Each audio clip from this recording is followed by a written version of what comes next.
Buen día, chicos, ¿cómo andan? Buen día, profe. Hola a todos.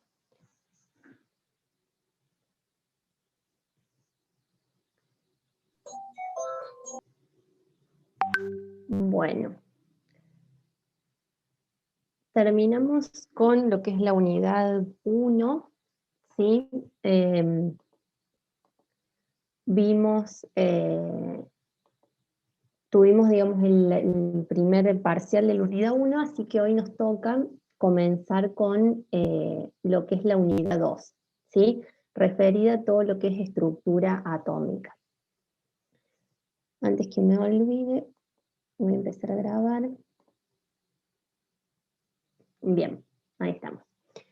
Entonces les decía que hoy nos toca ver todo lo que es referido a estructura atómica. Deben haber visto un poquito con la profe, ¿sí? Que, cómo fue evolucionando, ¿sí? Cómo se fueron cambiando los diferentes modelos atómicos. ¿Sí? Si pensamos en la historia, digamos, de un átomo, es el ejemplo, digamos, del método científico. ¿Por qué digo eso? Porque los distintos modelos, ¿sí? Porque se fueron creando distintos modelos, dejaron de ser válidos cuando nuevos resultados experimentales no coincidían, no concordaban con ese modelo, y así sucesivamente. Entonces, pasamos eh, digamos, de cuando apareció el concepto de átomo, ¿sí? Hasta cuando fue apareciendo cómo estaba formado ese átomo a través de electrones, protones y neutrones, eh, el modelo de Thomson, el modelo de Rutherford, de Bohr, hasta llegar al modelo mecánico cuántico actual. Dentro de, digamos, de lo que se sabe de cómo está formado el átomo, que sabemos que si, digamos, lo hacemos de un modo muy resumido, vamos a tener neutrones y protones que se concentran en el núcleo y que está rodeado, digamos, de electrones, ¿sí? Que esos electrones se van a situar en determinadas capas de energía, eh, que es lo que se llamó como orbital. ¿Sí? ¿Hasta ahí estamos de acuerdo? Sí. Sí, profe. Sí. Bien. Cuando en el modelo atómico de Bohr, ¿sí? Para explicar los diferentes espectros atómicos, utilizó lo que son las ideas de Planck y de Einstein. Es decir, que la energía de la radiación electromagnética que los átomos van a absorber o emitir, está formada por pequeños paquetes energéticos que se llaman cuantos o fotones, ¿sí? Supongamos que nosotros tenemos un determinado elemento químico, ¿sí? En forma gaseosa o de vapor, recibe energía, ¿sí? Que puede ser por calentamiento a alta temperatura, una descarga eléctrica, y ¿qué va a pasar? Esa, digamos, esa energía, ¿sí? Que está recibiendo va a hacer que los electrones que se encuentran en determinados niveles de energía, ¿sí? Van a pasar a un nivel de energía superior, ¿sí? Porque van a absorber esa energía. Pero eso no es estable. Entonces, cuando vuelvan a su estado normal, ¿sí? Van a emitir esa energía en forma de luz, ¿sí? Eh, cada sustancia, ¿sí? Cada elemento va a presentar un espectro de emisión característico, ¿sí? Eso que permitió que yo pueda conocer nuevos elementos, es decir, o determinar una cierta sustancia por qué elementos está formado, porque cada elemento de la tabla periódica, ¿sí? Va a tener un espectro determinado, es decir, como si fuera la huella digital de cada uno de esos elementos, ¿sí? Entonces, esa diferencia de energía entre los diferentes, digamos, niveles energéticos, ¿sí? Esa diferencia de energía entre los diferentes niveles energéticos lo podemos determinar, ¿sí? O calcular a través de lo que es la ecuación de Planck. Paren que me falló. Profe, ¿podés repetir lo que se puede calcular con esta ecuación? Porque se me cortó justo. Paren que no lo escuché, tengo el audio muy bajito. Sí, ¿me lo repiten de vuelta, por favor? Perdón, hola, buen día. Que si me puedes repetir lo que podés calcular con esa ecuación porque se me cortó justo el Zoom. Bien, les decía que a través de la ecuación de Planck,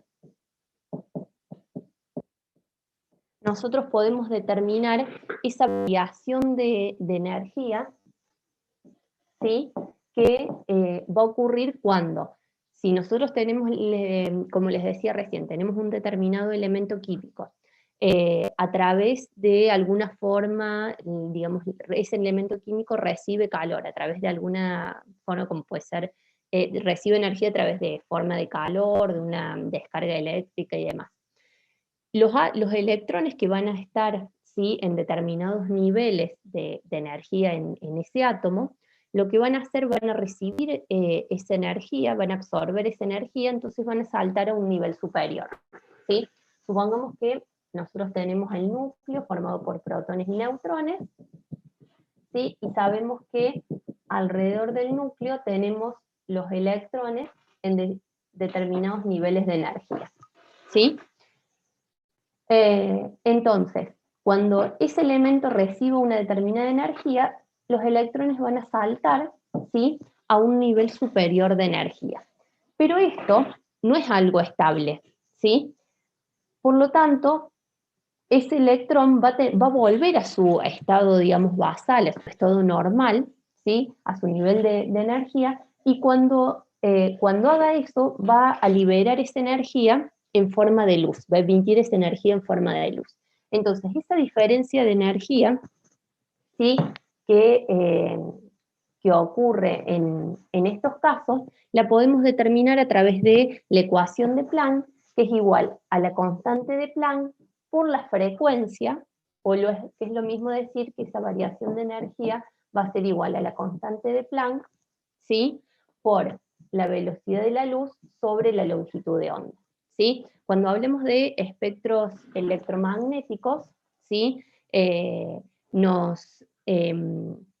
Digamos, nos referimos que deben haber visto con la profe cómo es cómo es el espectro electromagnético, que va desde, no sé, desde longitudes, digamos, desde longitudes de onda que corresponden a rayos X, a rayos gamma, pasa por el espectro visible hasta, no sé, radios de TV, ondas de TV, de radio, ¿sí?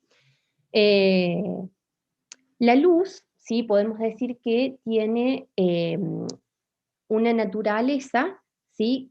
Dual, es decir, que a veces se puede comportar como onda y otras veces como partícula. Entonces, a través de lo que es la ecuación de Planck, podemos determinar cómo es esa variación de energía teniendo en cuenta cuál es la frecuencia. H es la constante de Planck, ¿sí? No es la frecuencia, ¿sí? de esa onda, o lo que es lo mismo, la frecuencia la podemos reemplazar como C, que es la velocidad de la luz, dividido la longitud de onda, ¿sí? ¿Queda claro eso? ¿Se acuerdan de eso? ¿Qué significaba el de abajo, profe? H es la constante de Planck. Nu es la frecuencia, que la frecuencia la podemos reemplazar por C, que es la velocidad de la luz, ¿sí? Y lambda es la longitud de onda. Algo me acuerdo, profe. Bien, bueno. Entonces, esos espectros, ¿sí? De cada uno de los diferentes elementos de la tabla periódica, es como decir, es la huella digital de ese elemento. Cada uno de esos elementos va a tener un espectro determinado, ¿sí? Que me permite entonces distinguir si yo tengo una sustancia desconocida que no sé por qué elementos está formada, entonces a través, por ejemplo, de una experiencia como esa, podemos a través del espectro, digamos, de los espectros que podamos determinar, ¿sí? Podemos saber por qué elementos puede estar formada esta sustancia, ¿sí? Si vamos a la guía de ejercicios en la página, ya les digo, 47, ¿sí? Fíjense en que la parte de estructura atómica, ¿sí? Vamos a ver un poco todo lo que es la estructura atómica, ¿sí? Cómo es la configuración electrónica, hasta llegar a tabla periódica, ¿sí? Que a través de la configuración electrónica de los distintos elementos vamos a poder entender un poco lo que son las propiedades periódicas, por qué están ubicados los elementos así en la tabla periódica y demás, ¿sí? Entonces, esta primera parte está referida a todo lo que son los espectros de emisión, ¿sí? Vamos a ver el ejercicio 1, donde les dice, el espectro de emisión del sodio presenta una línea espectral con una longitud de onda de 589 nanómetros. Calcular en kilojoule por mol la diferencia de energía entre los niveles energéticos entre los cuales se da esa transición electrónica. Les voy a compartir.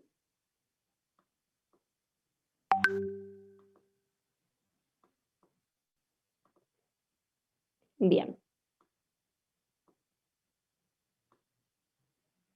¿Sí? Entonces vamos a empezar con lo que es el ejercicio 1, donde fíjense en que ahora vamos a trabajar con un átomo de sodio, ¿sí? Y supongamos que nosotros pudimos determinar cuál era el espectro del átomo de sodio, y fíjense en que nos dice que a 589 nanómetros, ¿sí? Tenemos una línea espectral, ¿sí? Ahí en pantalla les estoy compartiendo cuál sería el espectro de un átomo de sodio. Fíjense en que ese espectro que es discontinuo tiene diferentes líneas espectrales a distintas longitudes de onda, ¿sí? Fíjense que acá estamos representando lo que es la longitud de onda en nanómetros, y si ustedes si ustedes ven, ¿sí? Fíjense que acá estamos trabajando desde 700 a 400 más o menos nanómetros aproximadamente, que nos estamos refiriendo a lo que es al espectro visible, ¿sí? Esto es, estamos trabajando con el espectro digamos, de la lámpara de sodio dentro de las líneas espectrales que digamos, el ojo humano podría ver. Entonces, fíjense que tenemos una línea espectral acá a 400, no sé, 60, tenemos otra un poquito más a 475, otra 500, ¿sí? Y la que el problema nos está diciendo es la línea espectral a 589 nanómetros, ¿sí? Entonces, tenemos que determinar, ¿sí?, cuál es esta diferencia de energía que ocurre. Supongamos que nosotros tenemos un átomo de sodio, ¿sí? Y ese átomo recibe energía a través de alguna forma, ya sea calor o demás, ¿sí? Podemos, entonces esos electrones del átomo de sodio van a saltar a un nivel superior, y cuando vuelvan a su estado normal van a emitir energía en forma de luz, ¿sí?, dándonos este espectro, y lo que queremos saber es cuál es esa diferencia de energía, ¿sí?, cuando ocurre esa transición electrónica, ¿sí?, para esa longitud de onda del espectro del átomo de sodio. ¿Se entiende? Sí, profe, yo siento. Bien, entonces, para poder calcular esa diferencia de energía, ¿sí?, vamos a recurrir a lo que es la ecuación de Planck, ¿sí? Profe, Fíjense, una duda. sí, ¿El color que vemos es el de la energía tope a donde llega el electrón o la energía que va desprendiendo? No sé cómo explicarlo. Cuando nosotros a ese átomo de, por ejemplo, de sodio, ¿sí? Absorbe esa energía, hace que los electrones, ya vamos a ver que cada uno si ustedes van a la tabla periódica, ¿cuántos electrones tiene el átomo de sodio? 11. 11 electrones. Cada uno de esos 11 electrones va a estar digamos, en un nivel energético determinado, ¿sí? Que eso ya lo vamos a ver un poquito más adelante. Entonces, cuando ese átomo de sodio recibe cierta energía, esos electrones que se encontraban en diferentes niveles energéticos van a saltar a un nivel superior. Pero como eso no es estable, van a volver a su estado normal y ¿qué van a hacer con esa energía que absorbieron? La van a emitir, ¿sí? En forma de luz. Y ahí es donde nosotros medimos el espectro electromagnético. Ahora queremos saber, para esta determinada longitud de onda de 589, que ya vamos a ver por qué aparece en color, digamos, amarillo, porque este es todo el espectro de luz visible, sería el espectro de luz que nosotros podemos ver con nuestros ojos, que va desde el color rojo, pasando por el naranja, amarillo, verde, azul, hasta llegar al violeta, ¿sí? Para una longitud de onda de 700 nanómetros vamos a ver un color rojo. Para una longitud de onda de 400 nanómetros, nuestro ojo ve algo de color lila, ¿sí? Y así con las diferentes longitudes de onda. Ahora vamos a trabajar con la longitud de onda de 589 nanómetros, ¿sí?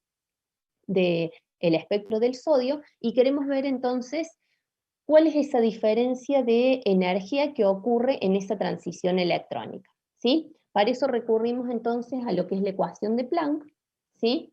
Donde dijimos que esa energía, ¿sí? Está dada por la constante de Planck, que tiene un valor de 6,63 por 10 a la menos 34 joule por segundo, por la frecuencia, o lo que es lo mismo, ¿sí? Si no trabajamos con frecuencia, podemos trabajar con longitud de onda, y reemplazamos entonces a la frecuencia por C, que es la velocidad de la luz, que tiene un valor de 3 por 10 a la 8 metros por segundo, dividido la longitud de onda. ¿Sí? ¿Queda claro eso? Profe, ¿el número que le corresponde a C va a ser siempre así? Sí, siempre tiene un valor de 3 por 10 a la 8 metros sobre segundo.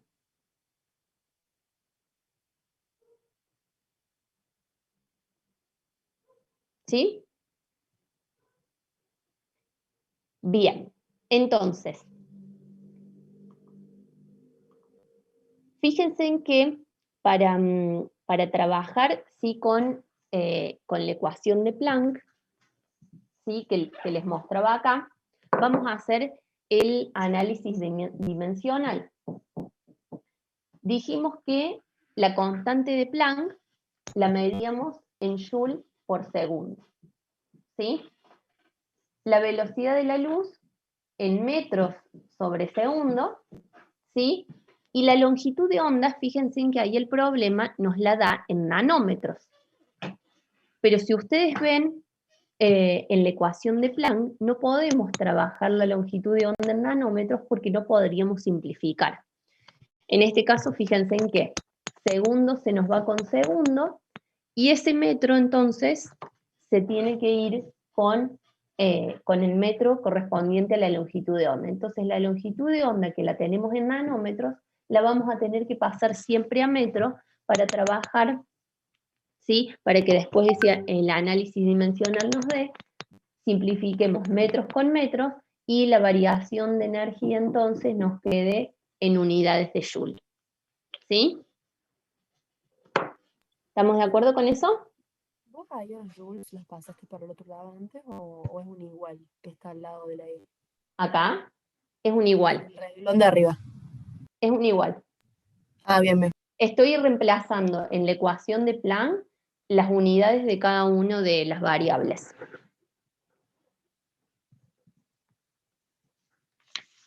¿Sí? ¿Cuánto valdría C? Que no llegué a ver. Siempre el valor de C es de 3 por 10 a la 8 metros por segundo. Metros sobre segundo. Que ese es el valor de la velocidad de la luz en el vacío.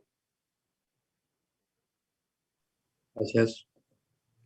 Bien, entonces, con la constante de Planck, con el valor de la velocidad de la luz, la longitud de onda, entonces dijimos que la tenemos que pasar de nanómetros, que era lo que el valor que nos daba el problema, de 589 nanómetros, la tenemos que pasar a metros. La relación para pasar de metros a nanómetros, ¿sí? Un metro corresponde a 1 por 10 a la 9 nanómetros, ¿sí? Es decir que un metro es lo mismo que decir que tengo 1 por 10 a la 9 nanómetros. Entonces, si los 589 nanómetros, ¿sí? Que era lo que nos daba el problema, vamos acá, los 589 nanómetros, ¿sí? Yo los voy a tener que pasar a metros, ¿sí? ¿Qué digo entonces? Que un metro es igual a 1 por 10 a la 9 nanómetros. De esa forma se me cancelan los nanómetros y me queda entonces la longitud de onda en metros, ¿sí? Que es igual a 5,89 por 10 a la menos 7 metros, ¿sí? Y ahora sí puedo ir a la ecuación de Planck y reemplazar entonces la constante de Planck, la velocidad de la luz, dividido la longitud de onda, ¿sí? Y de esta forma, entonces, siempre esa variación de energía, de esa transición en electrónica, les va a dar en unidades de Joule. 3,37 por 10 a la menos 19 Joule. ¿Todos llegaron a ese resultado? Lo estoy haciendo.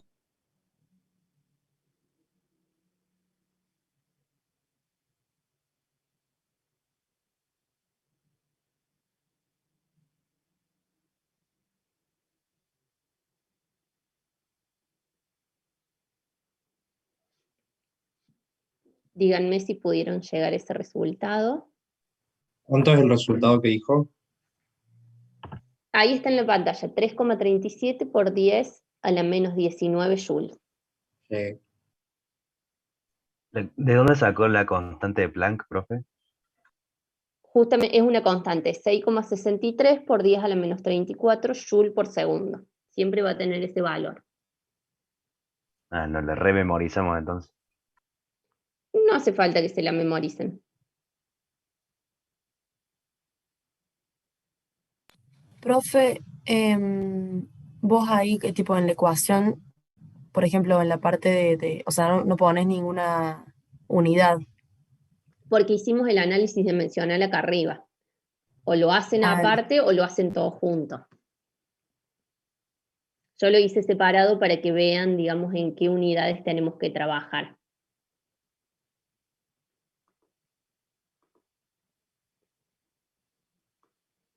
Profe, La ¿por qué al lado constante de del Planck, 5,89 pones E? ¿cómo? Perdón. Que al lado del 5,89 pones E a la menos 7. Ah, es 10 por 10 a la menos 7. Ahí me Ah, preguntan el ok. valor de la constante de Planck, aparece ahí en la pantalla, 6,63 por 10 a la menos 34 Joule por segundo.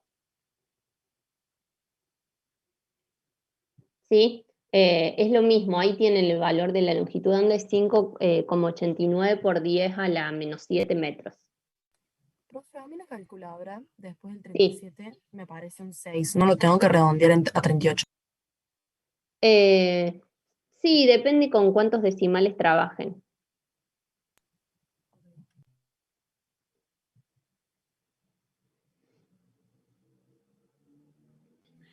Ese Bien, es de 6,63 por 10, sí, ¿no? por Ah. 10 a la menos 34. Esa es la constante de Planck.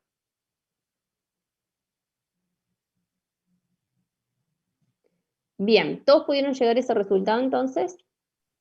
Sí, profe. Bien. Sí,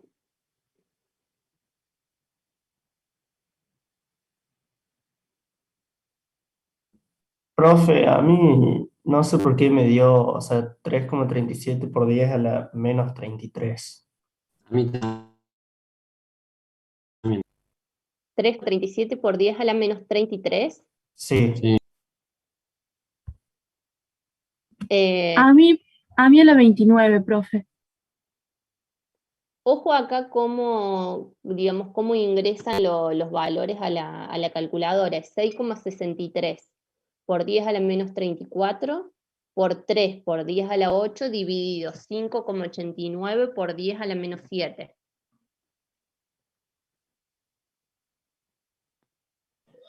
A mí me quedó bien, profe, me dio 3,37 por 10 a la menos 19. Bien, ojo, a lo mejor tienen que abrir paréntesis, tengan cuidado, digamos, con eso.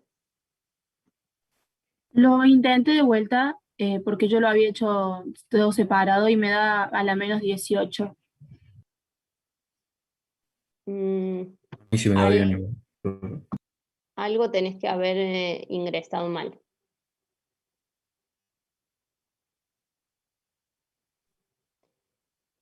Les decía, ¿sí? Entonces ahí nosotros obtenemos la variación de energía, ¿sí? En unidades de Joule. Pero fíjense en que el problema, ¿sí? Si volvemos para atrás, nos pedía la diferencia de energía entre los niveles energéticos, pero expresada en kilojoule por mol, ¿sí? Tenemos que expresar esa variación de energía aquí en kilojoule por mol. Entonces, como nosotros obtenemos esa variación de energía en joule, lo primero que tenemos que hacer es pasarla a kilojoule, ¿sí? Acuérdense que un kilojoule es igual a 1000 joule, ¿sí? Entonces, si tenemos 3,37 por 10 a la menos 19 joule, ¿sí? Entonces, un kilojoule es igual a 1000 joule, ¿sí? Ahí se nos van las unidades de joule y nos queda como 3,37 por 10 a la menos 22 kilojoule. ¿Sí? ¿Estamos de acuerdo?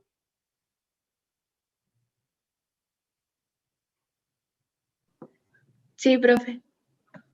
Bien. Y ahora nos falta expresarlo, el resultado nos pide que sea, esa variación de energía sea en kilojoule por mol. ¿Cómo podríamos hacer eso? ¿Por qué nos pide expresarla en kilojoule por mol?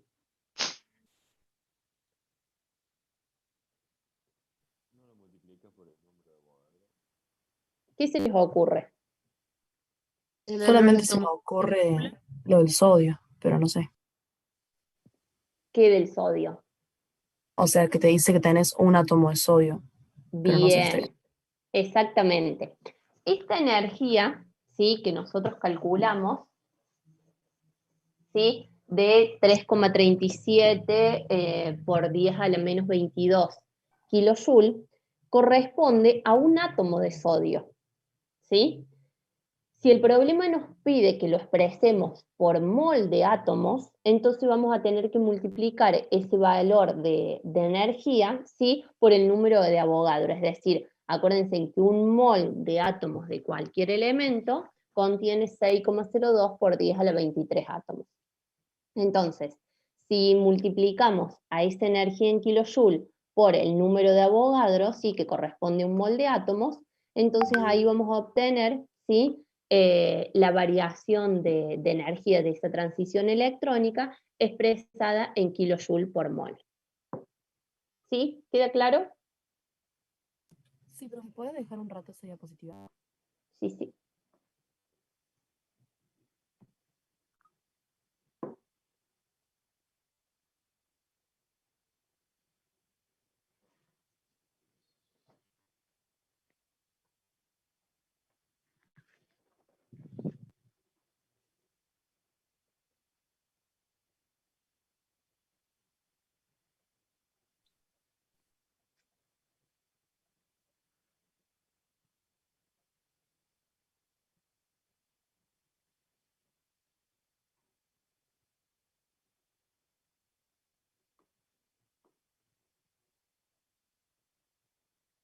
Bien.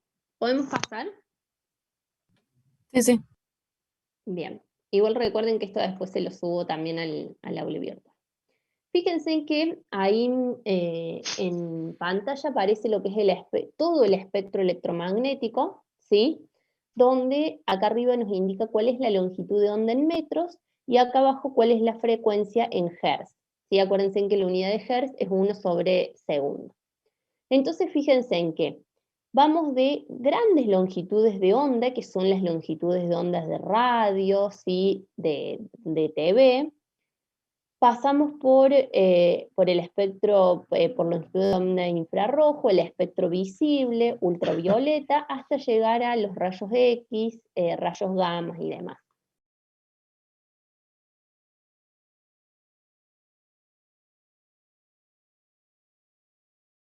Profe, no se la escucha. Profe, silenció el micrófono.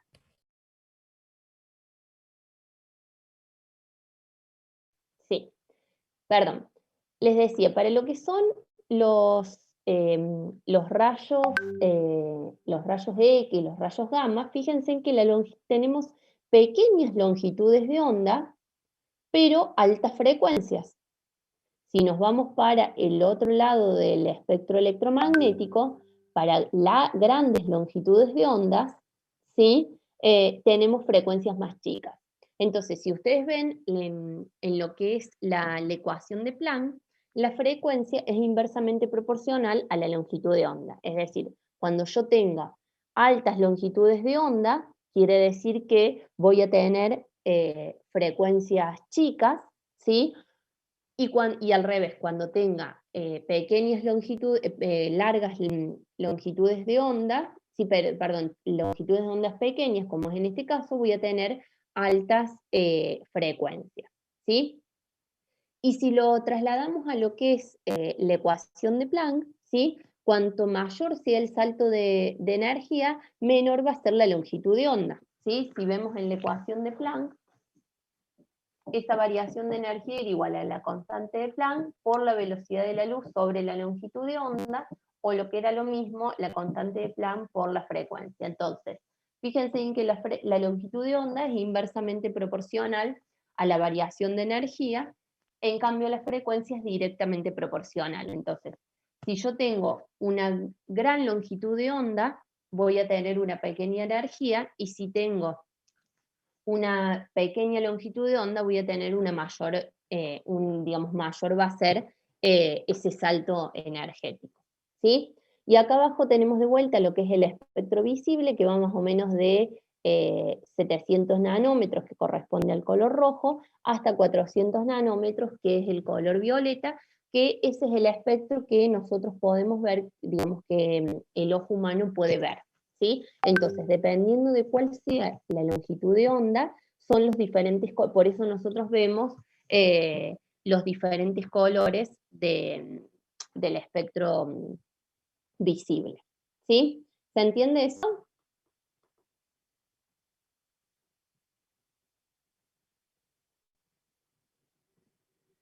¿Queda claro, chicos? Sí, sí. Bien. Vamos a ver entonces el problema número 3. Paren que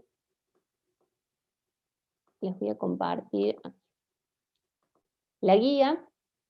Fíjense en que en el problema número 3, Profe, una pregunta, si todos estos ejercicios se resolverían con con la ecuación de Planck, básicamente. exactamente, ¿sí? Fíjense en que en el punto 3 nos dice que el espectro del magnesio tiene una línea espectral a 266,8 nanómetros, y nos pregunta cuál o cuáles de las siguientes proposiciones son correctas en relación a esta radiación, ¿sí? Son 8:36, les voy a dar un ratito, ¿sí? Entonces, para que, fíjense en que tenemos punto A, B, C y D, para que resuelvan entonces cuál nos dice. En el punto A su frecuencia es más alta que la correspondiente a la radiación con longitud de onda 402 nanómetros, es visible al ojo humano, su velocidad en el vacío es mayor que la luz roja de longitud de onda 652 nanómetros, y su longitud de onda es más larga que la de los rayos X, ¿sí? Les doy un ratito entonces para que lo piensen, lo resuelven y después lo corregimos entre todos. ¿Se entiende lo que tienen que hacer? Sí, profe. Bien, perfecto. Profe, ¿puede dejar ahí anotada en el pizarrón la fórmula de Planck? Sí.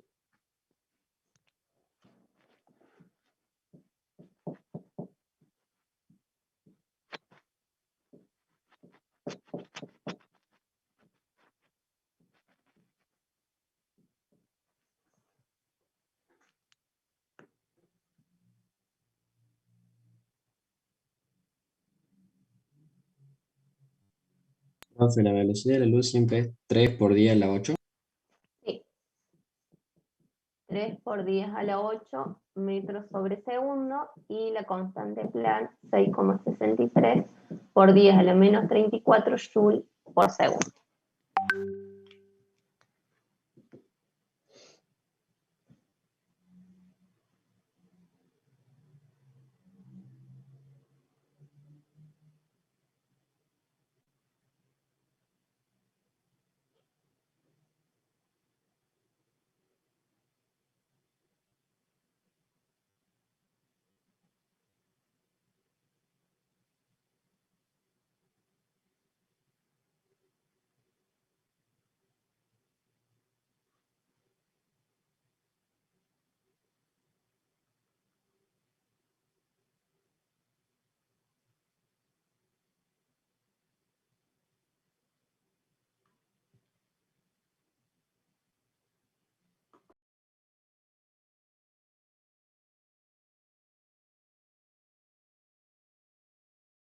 ¿Puede volver a la diapositiva que mostraba las frecuencias? Perdón, ¿cuál? El que mostraba las frecuencias y las longitudes.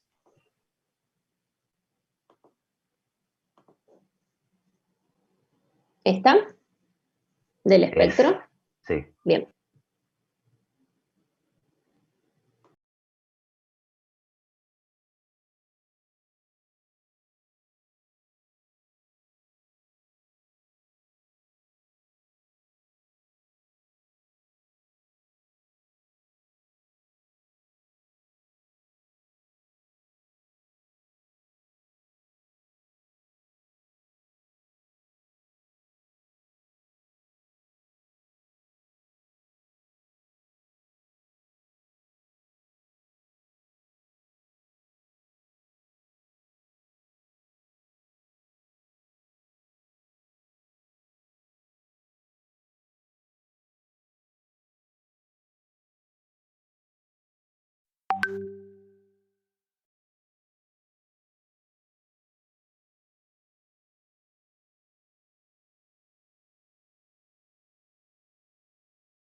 Profe, ¿puedes poner las preguntas de nuevo?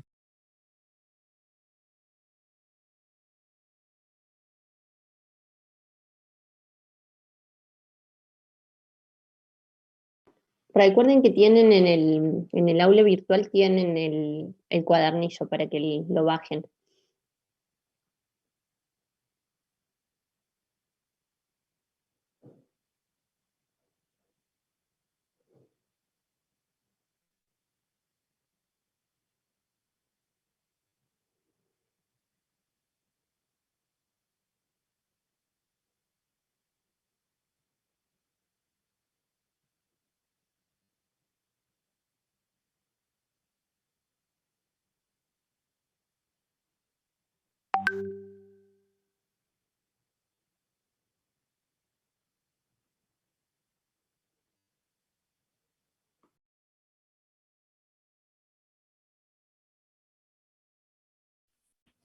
Profe, entonces la longitud de onda, digamos, visible, o sea, sería desde el naranja hasta el amarillo.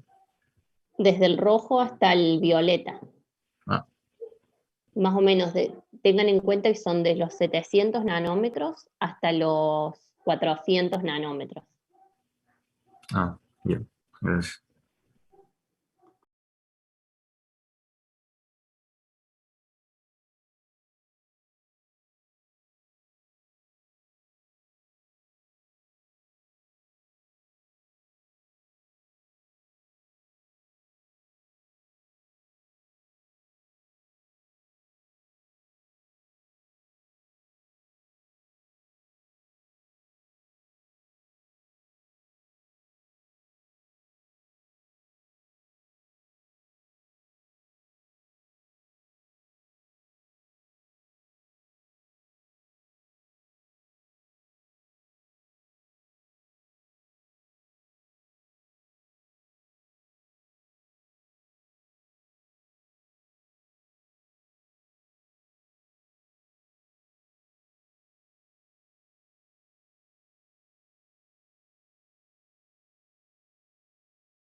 Bueno, chicos, ¿terminaron? ¿Así corregimos?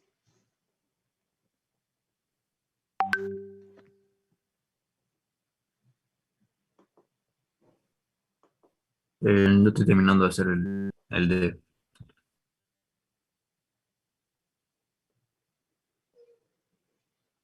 ¿Qué nos decía el primero?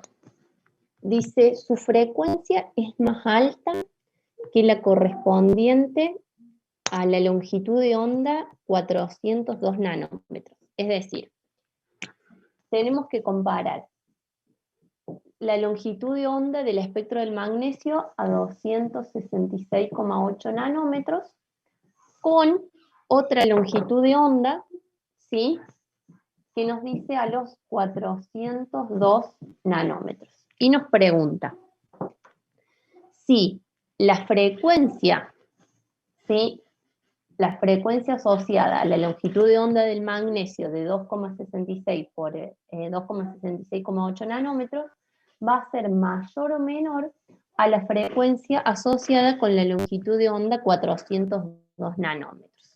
¿Sí? ¿Qué piensan ustedes? ¿Qué es lo que hicieron para determinar si esto era verdadero o falso? Habíamos Sacá las dicho dos que a medida que la longitud de onda era más grande, la frecuencia iba a disminuir. Entonces, está mal, o sea, es falso. La Bien. frecuencia va a ser menor. Bien, y si quisiéramos determinar siempre, digamos, a mayor longitud de onda, yo voy a tener una menor frecuencia, ¿sí? Por lo tanto, si yo tengo una menor longitud de onda, voy a tener una frecuencia mayor. ¿Cómo podemos determinar que esto sea correcto? ¿Cómo puedo determinar cuál es la longitud de onda, la frecuencia correspondiente a 266,8 nanómetros o a 402 nanómetros? ¿Qué podríamos hacer? Yo me había olvidado de lo de la longitud de onda y eso, entonces hice directamente los cálculos para ver Bien. cuál era más, la frecuencia más. ¿Sí? Fíjense en que en la ecuación de Planck nosotros la frecuencia la reemplazamos por la velocidad de la luz dividido la longitud de onda, ¿sí? Entonces, podemos hacer ese mismo cálculo. Es decir, a ver, puedo decir entonces que la frecuencia va a ser 3 por 10 a la 8 metros sobre segundo dividido, ¿sí? Por ejemplo, para la primera longitud de onda. ¿Cuánto es 266,8 nanómetros si lo pasamos a metros? 2,668 por 10 a la menos 7. Por 10 a la menos 7 metros, ¿sí? Entonces acuérdense del tema de unidades, ¿sí? Entonces fíjense en que metros se me va con metros y la frecuencia acá me va a quedar 1 sobre segundo, lo que es lo mismo hertz. ¿Cuánto les da la frecuencia para 266,8 nanómetros? 7,45 por 10 a la menos 19 joules. Perdón, 7,45 por 10 a la menos 19. a la menos 19. A mí también Me me dio dio a las menos 19. 7,45, ¿no? ¿Cómo? Se cortó ahí, chicos, no entendí qué me decían. Pero, profe, ahí no teníamos que hacer, o sea, la constante de Planck por 3,10 metros, 3,10 a la 8 metros por segundo sobre eso. No, acá lo único que queremos Profe. calcular, miren, Ahí lo saqué, daría 11,24. sí, yo ahí lo estaba calculando, está mal este resultado, ahí lo vamos a ver. Fíjense en la ecuación de Planck, que es la constante de Planck por la frecuencia. A la frecuencia nosotros la reemplazamos por la velocidad de la luz dividido la longitud de onda. Entonces, para poder calcular la frecuencia, lo que yo hago es dividir la velocidad de la luz en el vacío dividido la longitud de onda. ¿Sí? La longitud de onda de 266,8 nanómetros la tenemos que pasar a metros para que nos den las unidades, entonces la frecuencia nos quede 1 sobre segundo o segundo a la menos 1, lo que es lo mismo en hertz. ¿Sí? Tienen que hacer 3,8 metros sobre segundo dividido 2,668 por 10 a la menos 7. Eso, según lo que yo calculo, me da 1,12 por 10 a la 15.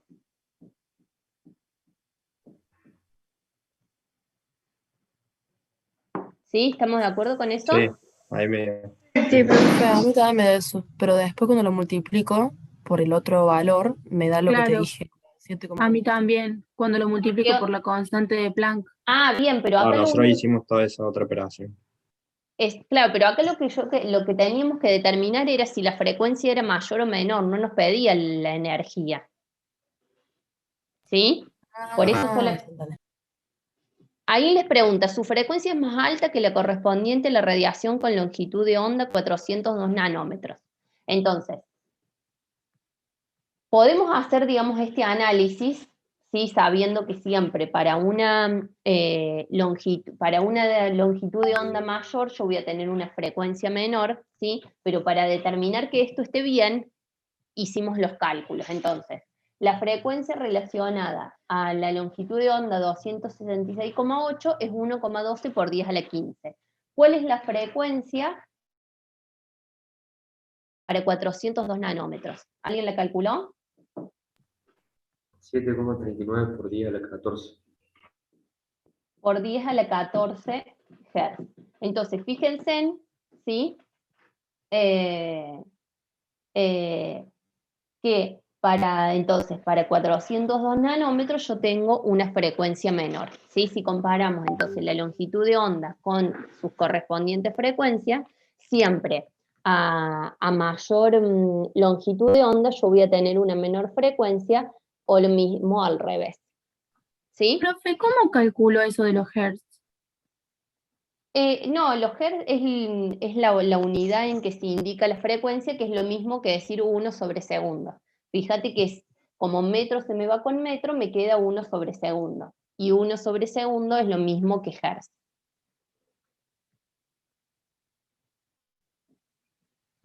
¿Estamos de acuerdo con eso?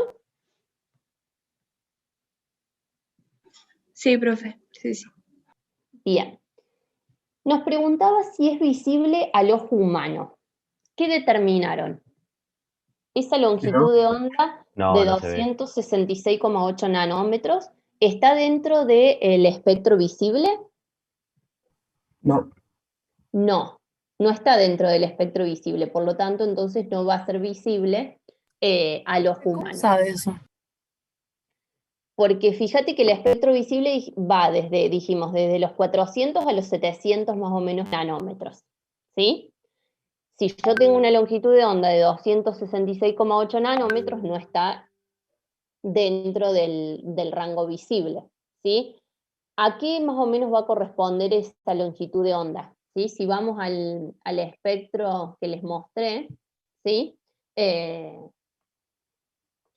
Fíjense, acá tenemos el espectro visible, ¿sí? Y digamos, una longitud de onda más chica, ¿sí? Por lo tanto, puede estar, por ejemplo, dentro del espectro infrarrojo. Después nos pregunta si su velocidad en el vacío es mayor que la luz roja de longitud de onda 652 nanómetros. ¿Eso es verdadero o falso? Yo diría que falso, profe. Falso. ¿Por qué? Todos tienen la misma velocidad. Bien, porque acuérdense en que la velocidad de la luz en el vacío sería una constante, siempre va a ser 3 por 10 a la 8 metros sobre segundo. Y por último nos dice que su longitud de onda es más larga que la de los rayos X. ¿Eso es verdadero o falso? Verdadero. A ver. Bien, si nosotros vamos al espectro electromagnético, ¿sí? Más o menos la longitud de onda de los rayos X, ¿sí? Corresponde a los 10, va desde los 10 por 10 a la menos 9 metros a la menos 12 metros, ¿sí? Por 10 a la menos 12 metros. Entonces, esa longitud de onda va a ser más larga que la correspondiente a los rayos X, ¿sí? Acuérdense, si volvemos al espectro, nosotros dijimos que teníamos que más o menos nuestra longitud de onda está por acá, y fíjense en que los rayos X los tenemos por aquí. ¿Sí? ¿Estamos de acuerdo? ¿Se Profe, entendió? en la C, ¿por qué es falso? No me quedó claro eso. Porque les dice que la velocidad en el vacío es mayor que la velocidad de la luz roja de longitud de onda 652 nanómetros. Y la velocidad de la luz en el vacío siempre tiene el mismo valor, 3 por 10 a la 8 metros sobre segundo, entonces va a ser la misma para la longitud de onda 266,8 nanómetros que como la de 652 nanómetros. Ah, claro. No cambia la velocidad de la luz.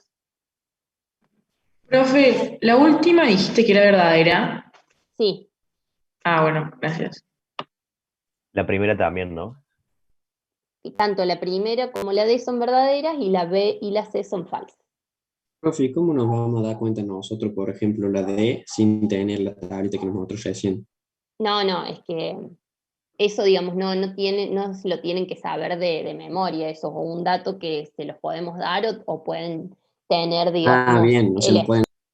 exactamente. Sí, sí, sí, no, eso no, Bien, no bien, bien. tienen por qué saberlo. Profe, en la B. ¿Cuáles eran los valores, digamos, que son visibles al ojo humano?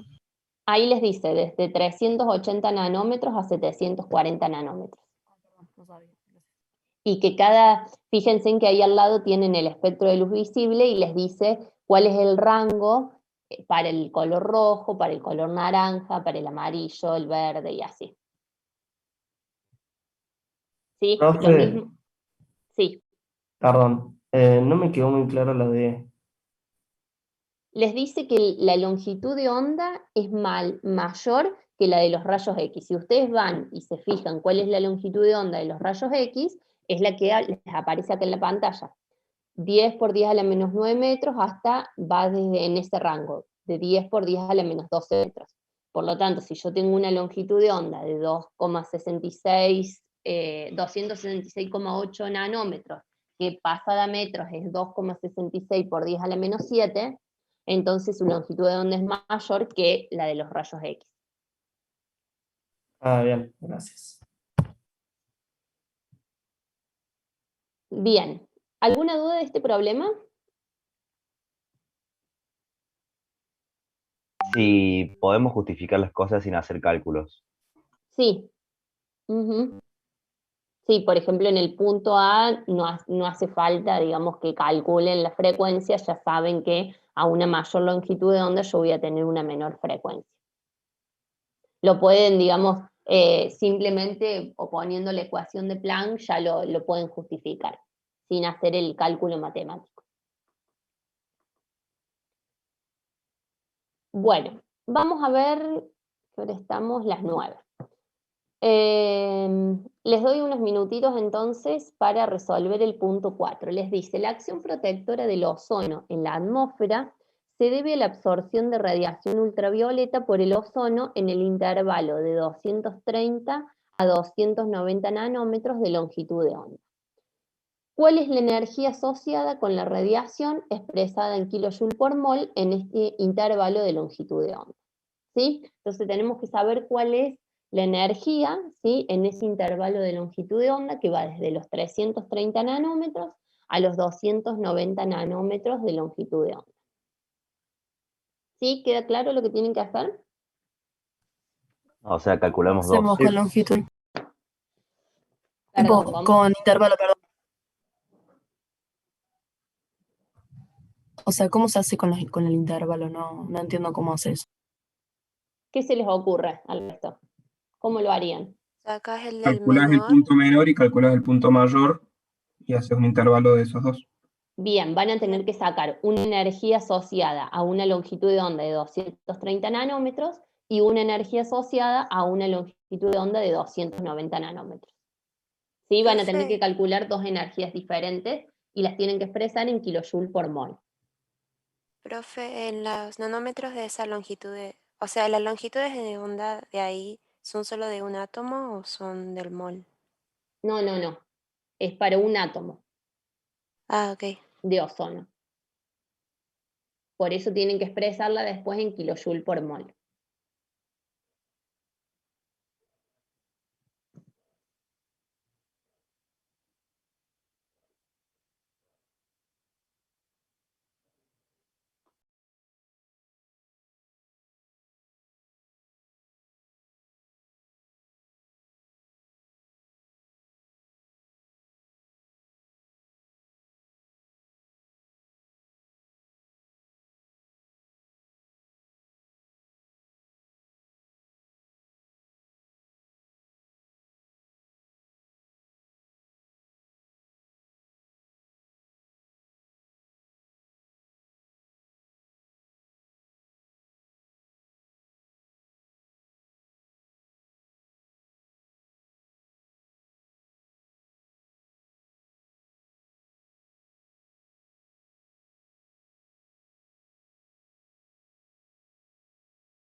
Profe, te hago una pregunta.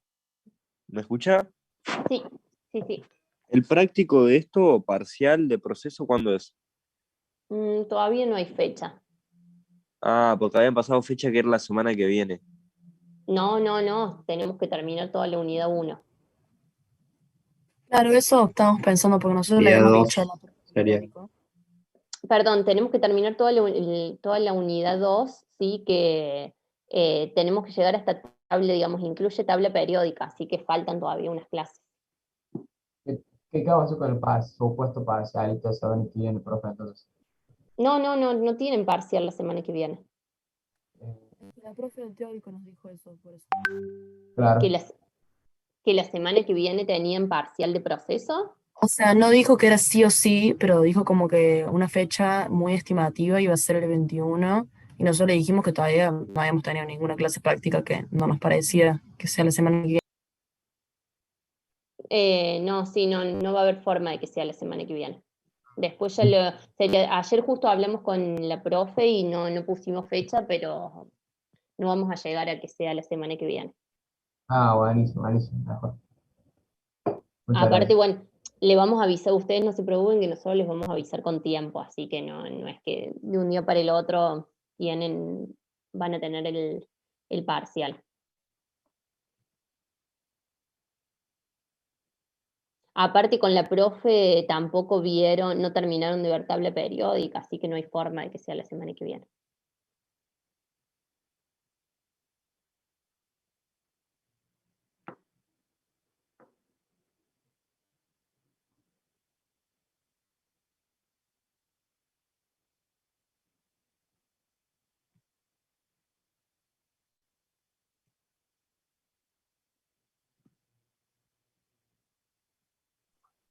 Se me quedó sin batería la calculadora, profe.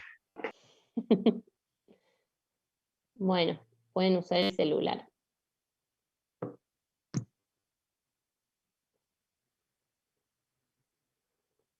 O alguna calculadora de la compu también.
Profe, ahí creo que me dio, no sé si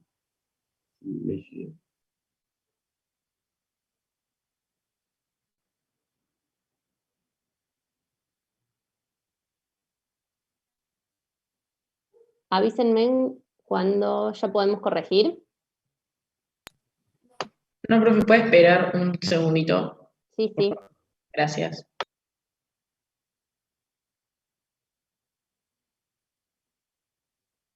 Profe, cuando sacas energía te dan joules, ¿no? Entonces después la tenés que pasar a kilojoules. Ujú, exactamente. Ah, ok.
Bueno, chicos, cuéntenme qué calcularon.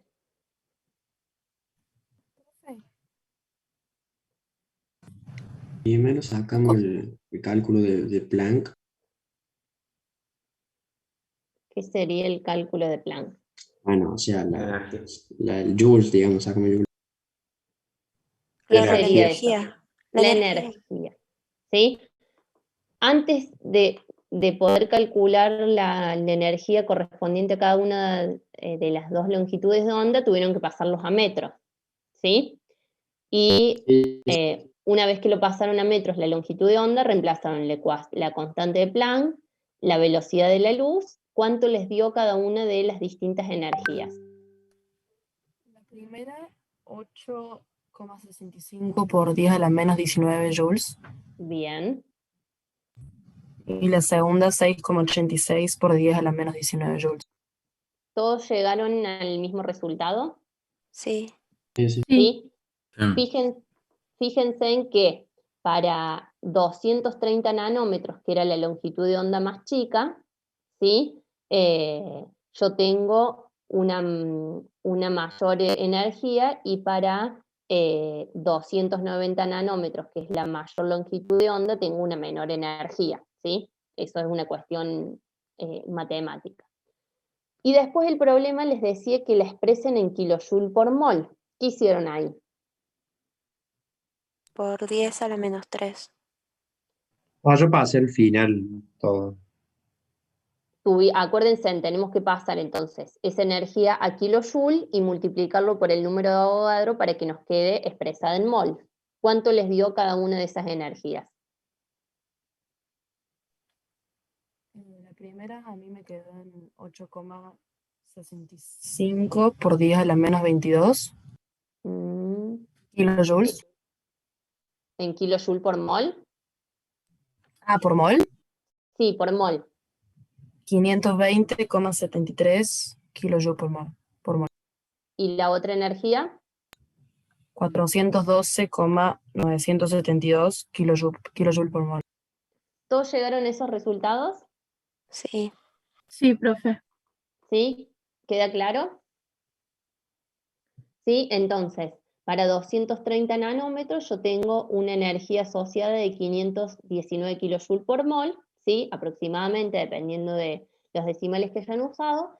Y para 290 nanómetros tengo asociada una energía de 412 kilojoules por mol. ¿Queda claro eso? Sí, profe. Bien.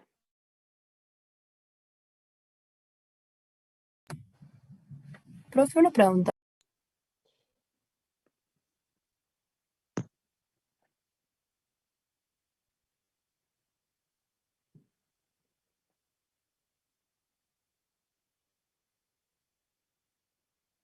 ¿Me escuchan, chicos?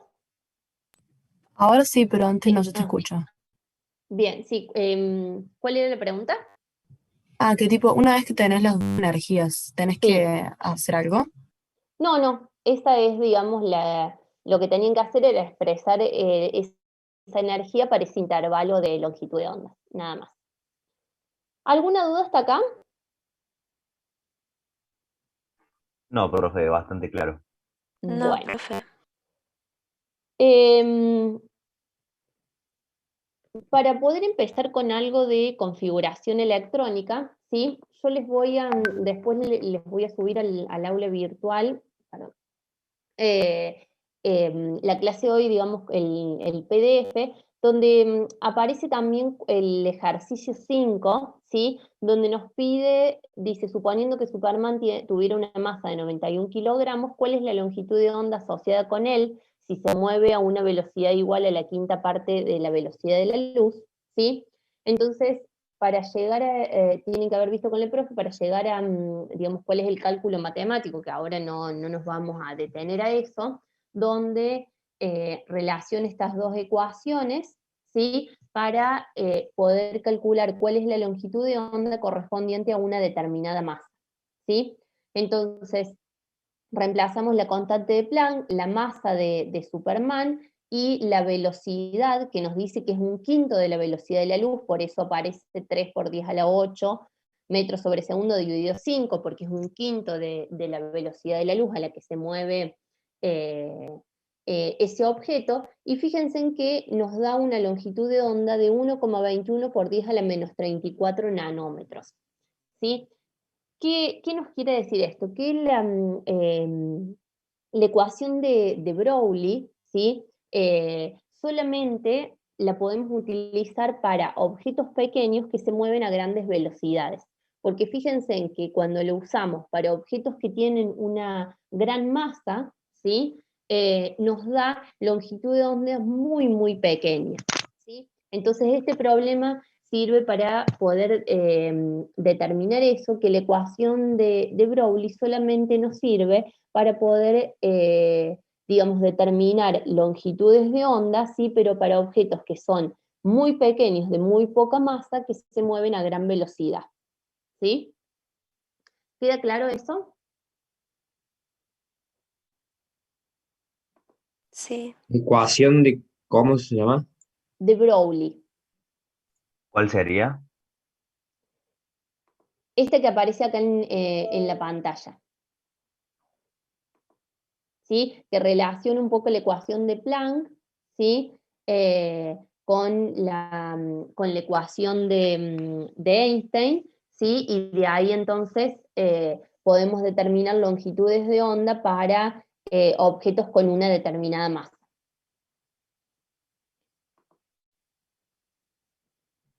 Bien.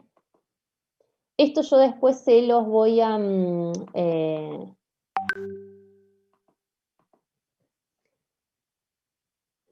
les voy a subir, digamos, la clase de hoy al aula virtual, si van a tener esta parte, y vamos a empezar a ver algo de lo que es también configuración electrónica.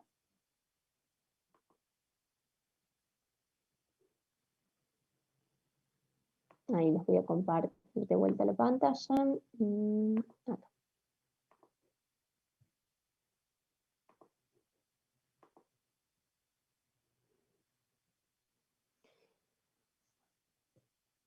Sí, se las separé simplemente como para que nos quede un poco más ordenado, digamos, en lo que es el aula virtual, ¿sí?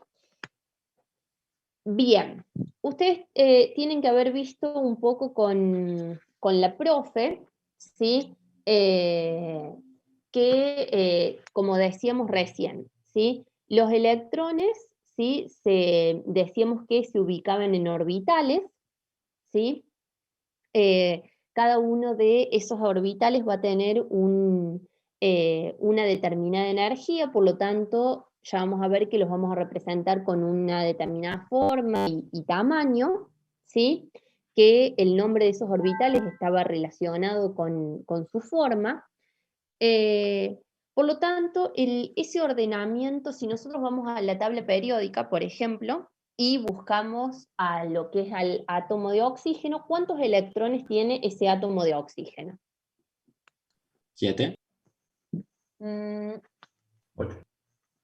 8 electrones, ¿sí? Perdón, vi mal, Billy. Sí, entonces supongamos que tuviéramos dentro del núcleo tenemos, dijimos, protones y neutrones, ¿sí? Y vamos a tener todos esos electrones del oxígeno en diferentes orbitales, ¿sí? En diferentes niveles de energía, ¿sí? Y así sucesivamente en diferentes niveles de energía.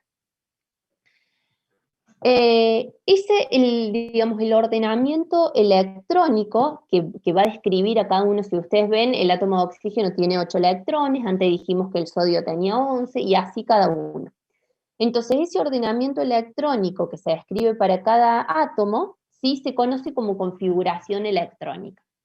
Es decir, que cada uno de esos electrones que tenemos en el átomo de oxígeno se van a ubicar en diferentes niveles de energía, ¿sí? No los podemos ubicar en cualquier lugar, sino que van a estar ubicados en diferentes niveles de energía.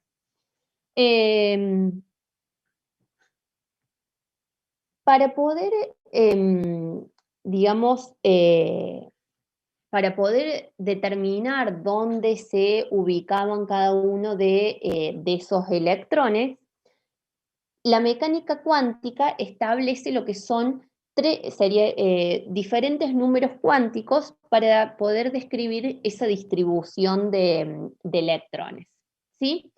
Y ahí fíjense que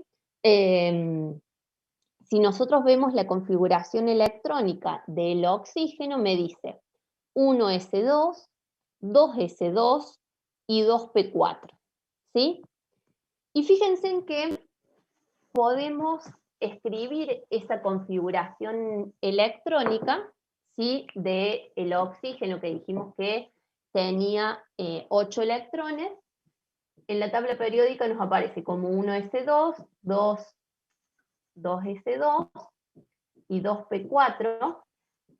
La podemos escribir en Disculpe, forma profe. de casillas, ¿sí? Sí. A mí me sale 2S2, 2P4, ¿no? A mí también. ¿Pero qué les aparece antes? Como H. Una H y una E. Les aparece así. Helio, 2s2, 2p4. Esa es una forma simplificada de expresar la configuración electrónica de los diferentes elementos con el gas noble, digamos, anterior más cercano. Que si ustedes van, ¿cuál es la configuración electrónica del helio? Claro, 1s2. 1s2. Entonces, para hacerlo de forma simplificada, escriben la del gas noble anterior seguido por la cantidad de electrones que le faltan. ¿Sí?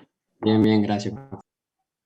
Entonces les decía, si escribimos esa configuración electrónica del oxígeno como casillas, ¿sí? Tenemos que tener en cuenta distintas cuestiones. Primero que cada orbital va a aceptar como máximo 2 electrones, que esos electrones van a tener espines contrarios, ¿sí? Después, sí, es decir, si ustedes se fijan, me dice 1s2, quiere decir que acá yo voy a tener 2 electrones, ¿sí? Entonces, como máximo en ese orbital yo tengo 2 electrones, ¿sí? Que los representamos en forma de flechita, y me dice que esos electrones, ¿sí? Tienen que tener espines contrarios, ¿sí? Y fíjense, después salto al 2s2, donde también tengo 2 electrones, donde los ubico así para que me están representando que tienen espines diferentes.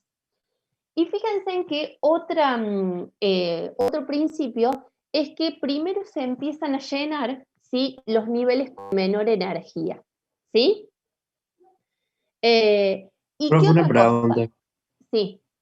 ¿Por qué ahí dice 2P en vez de 1P4? Porque ya vamos a ver que el orbital P en realidad está formado por 3 orbitales diferentes. Uno que está en el plano X, otro en el plano Y y otro en el plano Z. ¿Sí? Eso, digamos, yo voy a tener acá el 2px, ¿sí? Con 2 electrones como máximo, el 2pi con 2 electrones como máximo, y el 2pz con 2 electrones como máximo, ¿sí? Otro de los principios nos dice que en los orbitales de la misma energía, fíjense, acá yo tengo, ahora pasé al 2p, tengo orbitales, el 2px, el 2pi y el 2pz, todos tienen la misma energía. Los electrones van a entrar de a uno, ocupando cada orbital con electrones con el mismo spin. Es decir, fíjense en que acá me dice 2p4. ¿Qué significa eso? Que yo tengo 4 electrones en el orbital p. Por lo tanto, entra uno en el px, pero no lleno, el segundo no está en el px. El segundo lo dibujo en el PI. Y el tercero lo dibujo en el PZ. ¿Sí? Me falta ahora un cuarto electrón. Una vez que tengo un electrón en cada uno de los orbitales, ahora sí empiezo a llenar, ¿sí? Con un spin contrario al orbital, por ejemplo, px, ¿sí? Y ahí tengo los 4 orbitales en el 2p. ¿Se entiende eso? ¿Puedes repetir, profe, tipo, cómo sería como los pasos a seguir, digamos, para hacer eso de las casillas? Así resumido. Ustedes nos dice que ya vamos a ver ahora vamos a entrar a ver cuáles son esos números cuánticos. Esta es la configuración electrónica del oxígeno, 1s2, 2s2, 2p4. ¿Sí? Quiere decir que el oxígeno tiene en total 8 electrones. Esos 8 ¿Y cómo llegamos a electrones, eso? Al Ya. 1s2, 2s2. ahí Ya vamos a ver. ahí ya vamos a ver. Nos dice que tenemos 8 electrones. ¿Cómo están distribuidos esos 8 electrones en el oxígeno? Tengo 2 en el S, en el 1S, 2 en el 2S y 4 en el 2P. ¿Sí? Por lo tanto, dentro, fíjense en que ahí les dice cuál es el principio de exclusión de Pauli, el principio de mínima energía y de máxima multiplicidad de Hahn. Es decir, que cada orbital tiene como máximo 2 electrones. Cada orbital no puede tener más de 2 electrones. Esos 2 electrones, ¿sí? Fíjense en que primero el orbital S es el que tiene menor energía, le sigue el 2S, después le sigue el 2P y así sucesivamente. Por lo tanto, yo empiezo llenando, ¿sí? Primero los orbitales de menor energía, ¿sí? Y voy a llenar, ¿sí? Van a entrar cada uno de esos electrones, ¿sí? Digamos, cada uno de esos electrones que yo tenga en cada uno de esos orbitales tienen que tener, cuando esté lleno ese orbital, tiene que tener spines diferentes. Por eso los represento uno con una flechita para arriba y otro con una flechita para abajo. Entonces, una vez que llené el 1s con los 2 electrones como máximo, paso al 2s. Lo lleno también y ahora paso al 2p. En el 2p me dice que yo tengo como 4 electrones. ¿Sí? ¿Lo podría haber llenado así? No, primero se llenan las flechas que van para arriba y después los que van para abajo. Primero, ¿sí? Eso, digamos, el sentido de la flecha para arriba o para abajo es indistinto. Ustedes podrían haber puesto todas las flechas para abajo o todas las flechas para arriba, ¿sí? Pero tienen que tener en cuenta que en orbitales de la misma energía, porque el 2px tiene la misma energía que el 2pi y del 2pz, los electrones van entrando de a uno en cada uno de esos orbitales con el mismo spin. Es decir, si yo pongo un electrón en el 2px con ese spin, el segundo entra en el 2pi y el tercero entra en el 2pz. ¿Sí? Y recién ahora lleno el orbital 2px. ¿Sí? ¿Se entiende eso? Siempre se va a llenar Sí, el profe. 2px. No, podríamos haber llenado, por ejemplo, el 2pi. Ah, bien, gracias. ¿Sí? Sería que Eso. primero Pero ¿cómo hacemos nosotros para saber cuántos orbitales tiene el PLS y así? Bien, ahora ahí vamos a llegar. Para poder determinar esa configuración electrónica, ¿sí? La mecánica cuántica establece lo que son los números cuánticos. ¿Sí? Es decir, que cada átomo, ¿sí? Tiene cada uno de los electrones de ese átomo, ¿sí? Van a tener un determinado número, digamos, 4 números cuánticos que nunca van a ser iguales. ¿Sí? Dentro de esos números cuánticos tenemos lo que es el número cuántico principal, que lo llamamos como n, ¿sí? Que eso puede tener un valor de 1, 2, 3, 4, que me está indicando cuál es la energía ¿sí? Sería cuál es el nivel de energía, es decir, yo puedo tener un nivel de energía 1, 2, 3, 4 y así sucesivamente, ¿sí? Me está indicando entonces cuál es el nivel de energía. Después pasamos a el número cuántico de momento angular, que lo tienen que haber visto capaz con la letra L, que me está indicando cuál es la forma de ese orbital. L va a tomar valores desde 0 hasta hasta n menos 1. ¿Sí? ¿Qué quiere decir eso? ¿Sí? Que si el n vale 1, sería si el número cuántico principal vale 1, ¿cuánto va a valer el L de ese correspondiente a n igual a 1? 0. 0. Bien, va a valer 0. ¿Sí? Si ahora el número cuántico principal vale 2, ¿qué valores Uno. puede tomar L? 0 y 1. Va a tomar valores de 0 y 1. ¿Sí? Y así sucesivamente. Entonces, el número cuántico principal me da el nivel de energía y el número cuántico angular me da la forma del orbital. ¿Sí? Cuando el número cuántico, perdón, esto es n y esto es L. Cuando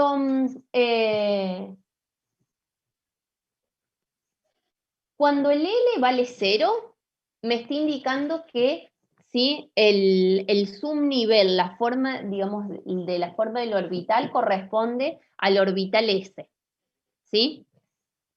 Cuando vale 1, ¿sí? Nos estamos refiriendo al orbital P. Y ya vamos a ver que cada uno de estos orbitales, el orbital S tiene forma esférica, el orbital P tiene forma lobular, y así con cada uno de los diferentes orbitales. El tercer número cuántico, que se llama número cuántico magnético, ¿sí? El número cuántico magnético me da la orientación en el espacio de ese orbital, ¿sí? ¿Qué valores va a tomar el número cuántico magnético? Va desde 2L más 1. Es decir, que yo puedo tener valores de menos L, de más L y de 0. ¿Sí? ¿Qué indicaba el magnético, la ubicación en dónde? La orientación del orbital en el espacio. Y por último, tenemos el número cuántico de spin, ¿sí? Que me está diciendo cuál es el giro del electrón, que solamente toma 2 valores. Más 1/2 y menos 1/2. Eso me está indicando, eso es lo que nosotros representábamos en las casillas cuánticas, con una flechita para arriba y otra para abajo, me está indicando que cada uno de esos electrones tienen una spin diferente. ¿Sí? Eso lo han visto ayer con la profe, ¿no?